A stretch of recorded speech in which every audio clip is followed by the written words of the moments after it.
Hello again, YouTube. Just a little update on the Homesteader camper conversion we did. It's late April. Leaves are on the trees. Still got some cold nights. So we haven't quite gone camping yet, but we've got it up at a friend's house and slept in it for the first time last night since we modified the beds a little bit. But as you can see, I got a couple of windows in it this spring. And they were easy to do in the sense that I got 15 by 22s, and they, as you can see by the screws, I dodged the metal beams inside the wall there. Lots of videos on how to do that. Basically a jigsaw, and it's very easy to do. Another thing that I got done, because we used the ramp as a rear deck, I put these retractable jack legs on, and they work really well. Probably going to be a trick to get it out for you to see with one hand, but I mean, we all know how they work. So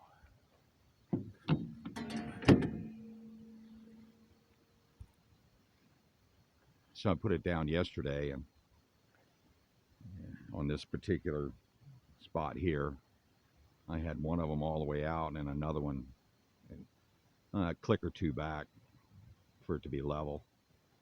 Worked very well. That was kind of a trick to do because this is hollow inside here. So of course I had these bolts to put through. So what I ended up having to do is I had to sandwich plywood inside of here. So there's 3 layers of 3/4 inch plywood. Of course, this one is the third one. And then this here is oversized. So you can see where the bolts ran through, and the fact that it's sandwiched in there, everything's good and snug. That was quite a surprise. When I first went to install them, finding out that was completely hollow. This deck board sits on this beam here, and the beam is about that wide, and then from there in, it's hollow. And then there's another beam, hollow, another beam. So it's like everything else. You deal with what you got because you really don't know how they build these things, So here's the other window on the other side. Same thing, 15 by 22. And of course, you got a screen in them, and they lift from inside. They lift up. Very cool. So let's see inside. I made some alterations to the bed. As you can see, the mattress is sitting up now. From the other video, everything was even across. And what we did was, we had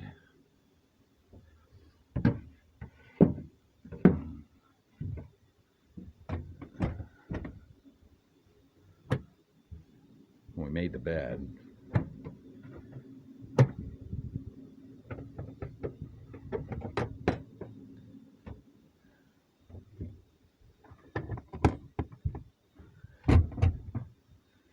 that's probably not the one to do.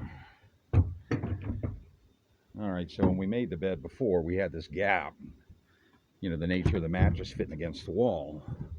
So we had this gap here, and we used body pillows, right? Stuffed them down in there, and made for a whole lot of bedclothes.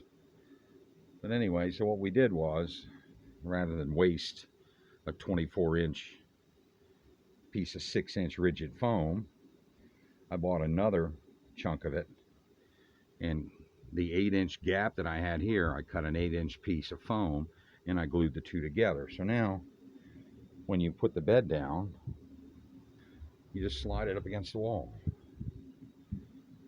So now the bed is gone from 24 inches to 32, and it made all the difference in the world. It really did. I mean, the other way was tolerable, but this was very comfortable. So here we've got the windows, a little bit of cross draft, you know, with warmer weather.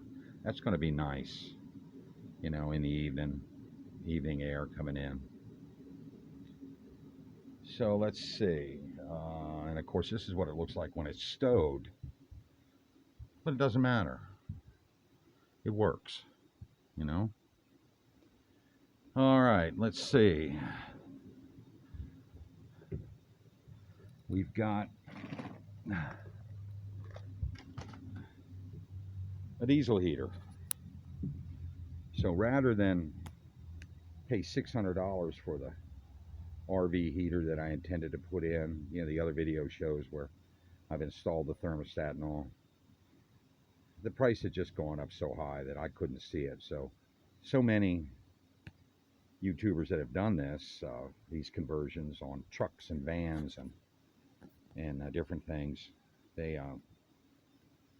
swore by these diesel heaters. So didn't cost a lot, $125 from Amazon. Came with everything I needed to install it. As you can see, I got a little puppy pad down there because I had a little bit of a diesel leak. And let me tell you, make sure if you're going to do something like this, wherever you're going to install it, make sure you coat the floor up with some kind of paint or something, because it didn't take but a tiny little bit of diesel to absorb into this plywood. And I've used kitty litter a half a dozen times, and I mean, the smell has dissipated a lot, but you can still get a little whiff of it, so be very careful. You see how originally I stopped the paint right here. Had I known before I installed it, I would have put a couple of coats of paint up in there. So, which I'm going to give it a little bit longer for the smell to try to dissipate, because they say it's hard for paint to stick to it now. So anyway, obviously I'm going to paint all that. I'm going to pull the heater out a little bit and sort of paint around and try to encapsulate that a little bit. So, but man, this thing really works well. I used it last night at the little control panel right here. And there's a couple of YouTube videos where the fellows show you how to actually set this controller and the different things it'll do. Again, I've only used it once overnight, it was last night, but of course tested it several times after the install, and this thing is phenomenal. It really is. Let's see, what else did we do? I don't know, I think that's about it. It was really nice semi-camping in it last night. Of course, we didn't use the shower. I didn't fire up the water heater. You know, the water tanks are full. Of course, we used a little water in the sink, and because we're hooked up to shore power, I made coffee in my regular coffee pot. It was nice. Fell asleep to the TV playing in the background. And so, next thing to do is a floor. We went to Lowe's yesterday, but you couldn't get another car in the parking lot, so it'll be another trip to look at their sheet vinyl. They've got sheet goods that looks like plank, wood plank, so we'll do the floor with that, and then we'll get the rear deck painted again.